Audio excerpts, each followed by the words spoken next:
Well, howdy there, Internet people. It's Bo again. So today we're going to talk about Biden's orders, the mandates that came out, what they mean. But more than anything, we're going to talk about people's reactions to it and why they exist. Because generally speaking, I've been watching since news broke. I've been watching social media, and I've been looking at all the different reactions. And really, there's only three. There's three basic reactions to this. The first, and it is the overwhelming majority of people, they're cheering it on. They're like, finally, the Biden administration is doing something about it. They are mandating, in a way, vaccination. Good for them. And that's a huge number of people. That is more than 50%. That's most people right there. Then you have those who are conflicted, people who have ideological reservations about the idea of mandates of this sort because they believe in bodily autonomy. They're conflicted because a lot of them are like, well, I believe in bodily autonomy, don't think the government should really do stuff like this, but at the same time, I do understand that this isn't really wholly contained in the body. They've hit that intersection of Ideology Avenue and Reality Street. And if you don't know, that is a very messy intersection. It's dangerous. There are car accidents there all the time because conflicts occur. And there are people that are conflicted about it. And believe me, I feel you. If you don't know, prior to the public health thing ever starting, I have videos on this topic when it comes to mandates. I don't like them. Now, this is a little different than what I've laid out when I talked about it before, because this isn't criminal. It's civil, and there's ways to opt out. It's not quite what I describe. At the same time, it's really close. It's heading that way. So I have issues with it. And then you have the people who are going out there and saying, well, this is Orwellian, a word I have seen a lot.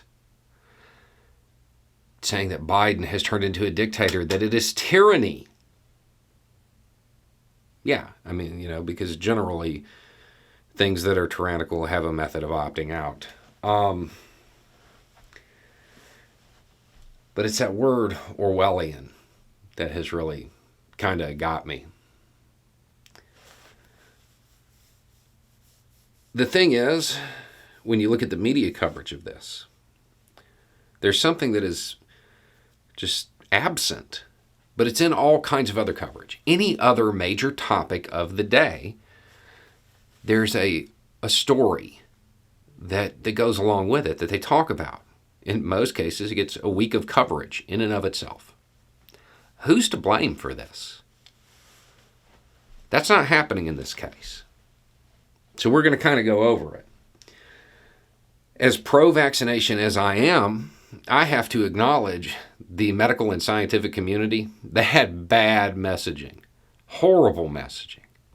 From the beginning until now, it's been a mess. It has been a mess. So they have some of the blame for this. But you can't pin it all on them because, let's be honest, they weren't engaging in direct messaging.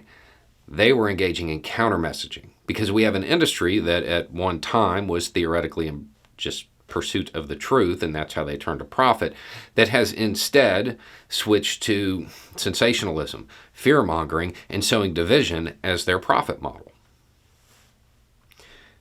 And the scientific and medical community was trying to combat that. And they share a lot of the blame. That might be why we don't have a whole lot of coverage of who's to blame on this, which is a normal facet of American coverage. But we're not getting it. Because there's no way to talk about it without acknowledging the media's role in it. So we can definitely blame them a lot. But there's somebody else to blame. Society as a whole. Because we have created a population that is so easily manipulated by emotion that they're falling for it, that they can be divided that easily, that they can be convinced to do things against their own interests that easily. And they're the ones calling things Orwellian, which to me is funny. You know, when people say that, they tend to just mean, well, it's like dictator-like, it's Orwellian. That's not what it means. That is not what it means. And they reference Orwell, but it's not really about Orwell. I mean, let's be honest, nobody says Orwellian while they're talking about homage to Catalonia. And, I mean, to be completely frank, most people who misuse Orwellian probably have no idea why homage to Catalonia is in this conversation. They're referencing 1984. And because they didn't read or don't understand the book, they think it simply means dictatorship. But that's not what it means.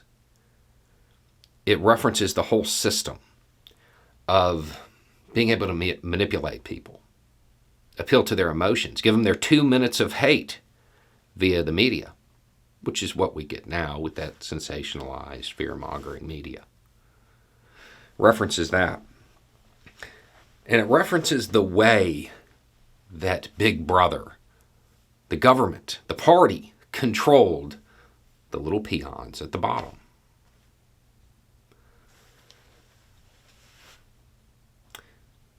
The party told you to reject the evidence of your eyes and ears. This was its final and most essential command.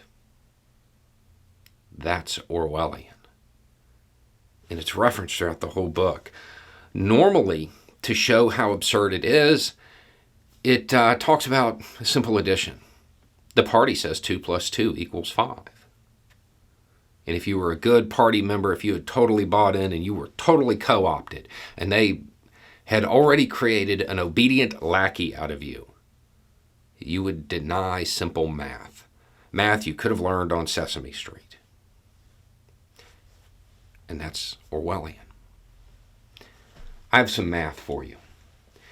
If you're against vaccination, how many times have you said, well, it has a 99.99% survival rate? How many times have you said it?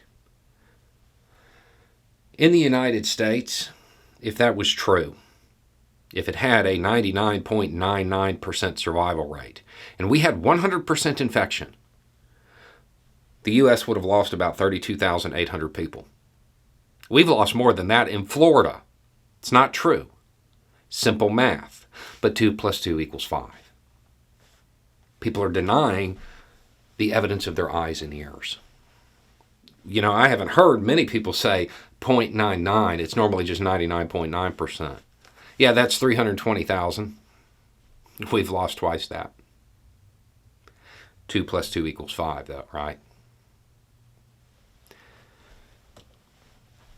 The real secret behind the party's control is that people didn't know they were being controlled.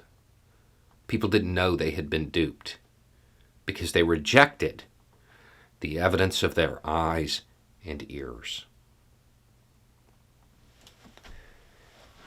So many people, the overwhelming majority of people, are in support of this mandate because the United States has failed. We failed to create a society that can critically think, that can see through fear-mongering media, that can do simple math. We failed to create that society, and now we're paying the price for it. People are incapable of understanding something that's incredibly simple. Right now, you have a whole lot of people who, in order to believe the fear-mongering media that is coming out of Fox and like networks, they have to believe that the healthcare community, people who devoted their entire careers to saving lives, have suddenly stopped. That's not what they're doing anymore. They've switched. They want to put people at risk. Right? And they believe this because people whose entire job, their career, is devoted to sensationalism and fear-mongering and division. And they can't see that. They can't see that the most likely scenario is not that these two groups of people switch sides and switched motivations, but that they're doing what they've always done. And those who have bought in to the right-wing talking points have been duped. 2 + 2 = 5. 99.9%. It's simple math. Today's episode has been brought to you by the word Orwellian. Anyway, it's just a thought. Y'all have a good day.